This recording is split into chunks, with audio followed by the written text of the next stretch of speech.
U.S. taxpayers are the biggest funder of the World Health Organization.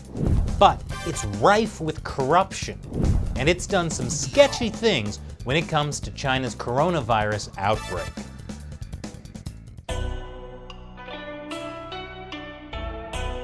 This is China Uncensored. I'm Chris Chappell. When the world is threatened by an outbreak of a deadly coronavirus from China, who are you gonna call? No. Who? The World Health Organization. I can see how that could be confusing. Let's just stick with WHO.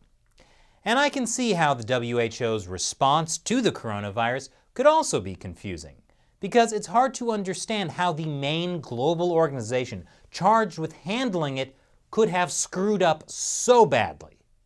The World Health Organization is a United Nations body concerned with world health, at least supposedly. But it turns out corruption in the agency is putting lives at risk. By now, it's a recognized fact that the Chinese Communist Party has used a two-step solution to deal with the coronavirus. Step one, cover it up. They arrested whistleblowing doctors and journalists. And state-run media either kept numbers of infections impossibly low or didn't report on it at all. But after weeks of cover-up allowed the virus to spread across China and around the world, it became too big to cover up. So then, step two, authoritarian crackdown. The Chinese regime has quarantined much of Hubei province where the outbreak began. It is the largest quarantine in human history, with tens of millions of people affected. And now, much of the rest of the country is under lockdown as well. Now you might be thinking a quarantine makes sense, right? Except on this ginormous scale, it doesn't actually work well. It's been authoritarian, heavy-handed, and often arbitrary, varying from one village or city to another. And this has made Chinese people lose trust in their government. Some people look for ways to escape the quarantine zones, and many don't report to authorities when they get sick because the consequences could include being put in a quarantine center next to hundreds of other sick people. In some cases, people have said that the quarantine centers don't have enough medical staff or even food. According to an expert at the University of Edinburgh, the way Chinese authorities have gone about it is quite dangerous because you actually start to erode that trust in the government. You want citizens coming forward and saying, "I feel unwell." The Chinese Communist Party is getting slammed with international criticism for how they handled the coronavirus. But guess who hasn't been criticizing them? The World Health Organization. In fact, the WHO has been praising how the Communist Party has handled it. This is the Director General of the WHO, Tedrose Adhanoma, meeting with Chinese leader Xi Jinping 3 weeks ago. At the time, Tedros said, "We appreciate the seriousness with which China is taking this outbreak, especially the commitment from top leadership and the transparency they have demonstrated." He also said, China is actually setting a new standard for outbreak response. Detaining activists who criticize Xi Jinping? Technically, that is a new standard for outbreak response. Anyway, Tedros lavished praise on China, despite the fact that it took nearly 2 weeks for the agency to get a go-ahead from China to send even an advance team, which arrived in Beijing on February 10th to discuss a joint mission. Tedros's praise of China has been so lavish, he's been featured repeatedly in Chinese state-run media, like this video from the People's Daily. China took action massively at the epicenter, at the source of the outbreak. This is heroic. The actions of China is making us safer. Maybe it's just me, but I don't feel a whole lot safer. And keep in mind, Tedros was praising China's authoritarian response to the virus. At the same time, he was criticizing other countries, especially the US, for travel bans to and from China. There is no reason for measures that unnecessarily interfere with international travel and trade. We call on all countries to implement decisions that are evidence-based and consistent. Good thing no one listened to him. Major world airports set up screening procedures for travelers who had recently been to China. Many airlines simply stopped flights to and from China. You know, it's not a great thing when people ignore the main global organization that's meant to advise everyone on health crises. Tedrose also said in an interview that the quarantine of tens of millions of Chinese people is consistent with the WHO's regulations that call for the least intrusive measures possible and strong protection for freedom of movement and other human rights. Least intrusive? I would hate to see what the WHO actually considers intrusive. Incidentally, Tedrose was a leader in Ethiopia's Tigray People's Liberation Front. That's a wing of the ruling Marxist-rooted Ethiopian People's Revolutionary Democratic Front. He served the violently repressive regime as Minister of Foreign Affairs from 2012 to 2016 after a stint as Health Minister. So I would really hate to see what Tedrose considers intrusive. Though he did say, "I think that human rights and so on should be respected." Yeah, human rights and so on, yada yada yada. But Tedrose isn't the only one in the WHO who's praising the Chinese Communist Party's response to the coronavirus. Another WHO representative recently told a panel, "The people of China feel protected. We all need to take a step back and admire what's happened." Remember Peter Humphrey, the British private investigator who was jailed in China in 2013? He had been drugged, chained to a chair, locked in a cage, and then made to read out a statement written by the police in front of the cameras. The anchor who presented the footage, James Chow, is now a goodwill ambassador with the World Health Organization. This kind of praise for China has been going on for years. This statement from former WHO Director General Margaret Chan says, in the eyes of the world, China is increasingly seen as a model for development at many levels. China has lifted millions of its people out of poverty. And China is extremely fortunate to have a president who has made health the center of all government policies. And if the people don't want to be healthy, sometimes you just gotta force them. Incidentally, Beijing backed the appointment of Margaret Chan, a former director of health in Hong Kong, as WHO Director General from 2006 to 2017. But beyond just praise, the Chinese regime seems incredibly successful at getting the WHO to bow down to its claims over Taiwan. In case you don't know, Taiwan is a sovereign country with its own government, military, and currency.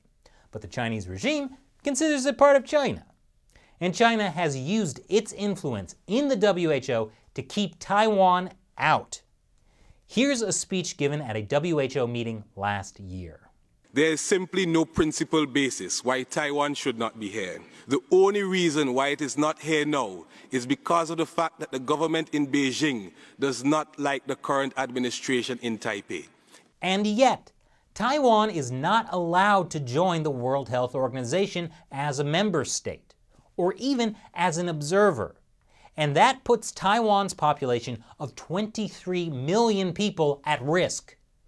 Taiwan's exclusion from the WHO leaves its population vulnerable during this crisis. A lack of direct and timely channels to the WHO have already resulted in inaccurate reporting of cases in Taiwan. Taiwan has repeatedly complained that China and the WHO aren't sharing information about the coronavirus outbreak with them. That's also what happened back in 2003 when the deadly SARS epidemic broke out in China. Besides putting 23 million Taiwanese lives at risk, that also affects the 50 million foreign travelers who pass through Taiwan's airports every year. They might assume the WHO is taking care of things. They would be wrong. In fact, the WHO can't even figure out what to call Taiwan. Last month, a WHO spokesman called it China-Taiwan. And then a February 4th report flipped it and listed Taiwan-China, but got the number of cases wrong, relying on data from Beijing, not Taipei. Now, the WHO doesn't even mention Taiwan. They recently called it Taipei and environs in a list of affected cities in China. Why does China have this kind of influence over the World Health Organization? It turns out the WHO is horribly corrupt. An audit revealed there has been a surge in internal corruption allegations across the whole of the organization, with the detection of multiple schemes aimed at defrauding large sums of money from the international body. That included an upsurge of internal complaints of corruption, fraud, and even sexual harassment from across the 7,000-strong organization, overwhelming an internal team of 4 full-time investigators and 2 consultants. And yet, the division of the WHO responsible for handling the coronavirus outbreak is so chronically underfunded, it has repeatedly been found to pose a severe and unacceptable level of hazard. Great! So some people in the WHO are scamming loads of money and getting rich, while the coronavirus team is way underfunded. Maybe that's why the WHO delayed issuing a global emergency over the coronavirus, even though human-to-human transmission had already been confirmed. Or maybe it's because of China's role as a donor to the WHO. After this 2017 meeting between Tedrose and high-level Chinese leaders, the WHO got a big new financial contribution from China. China also wants to build an $80 million headquarters for the Africa Centers for Disease Control and Prevention. Guess where they want to build it? In Ethiopia. Wow, what a coincidence that that's Tedrose's home country. The US is pretty sure it'll be used for spying.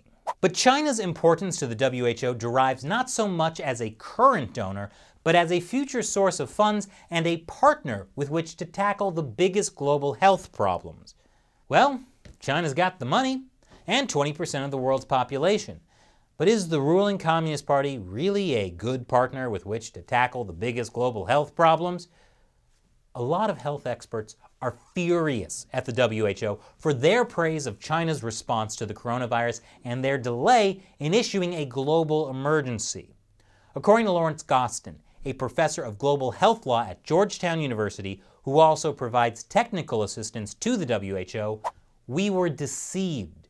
Myself and other public health experts, based on what the World Health Organization and China were saying, reassured the public that this was not serious, that we could bring this under control. Allegations of corruption in the WHO are nothing new. In 2017, this expose from the Associated Press found that nearly half of the WHO's $2 billion budget went to first-class airfare and 5-star hotels. The United States is the largest contributor. U.S. taxpayers fund about a quarter of the WHO's budget. And get this, that doesn't include costs covered by host countries seeking to curry favor, which are off WHO's books. And if you know anything about the Chinese Communist Party and how they buy influence, it's often by spending on lavish trips. Now, there's no evidence that's what happened with the WHO. I'm just a bit concerned, what with all the corruption and bootlicking, especially because the WHO relies on the funding and the cooperation of members to function, giving wealthy member states like China considerable influence.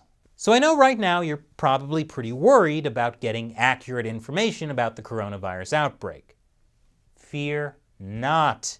The WHO is also battling misinformation, working with Google to ensure that people get facts from the UN Health Agency first when they search for information about the virus. And that's why below this video on YouTube, a platform owned by Google, you'll see a link to the WHO, the most trustworthy source of coronavirus information. They put it there automatically. I can't remove it. Of course, if that's not enough to point your opinion in the correct direction, YouTube has also demonetized almost every video I and everyone else on YouTube has published about the coronavirus. To discourage us all from even talking about it outside the official channels.